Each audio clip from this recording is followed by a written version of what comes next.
Today at FSC we were discussing direct-to-consumer is the future of funds management. And I think the conversation took a lot of twists and turns. We really covered a lot about the power of the regulatory environment, that what's possible in Europe and in the US is different because their rules around giving restricted advice is really key.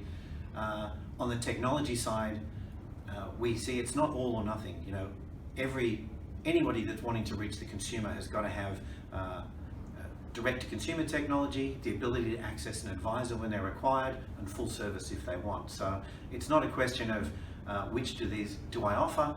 Any institution, any fund that's wanting to get there needs to be able to service all of those. So great tech and engaging data, having the data for a customer and being able to get them involved in campaigns, guide them along the way, give them some guidance, and then being able to onboard them and bring them through is essential. So that whole value chain has to work.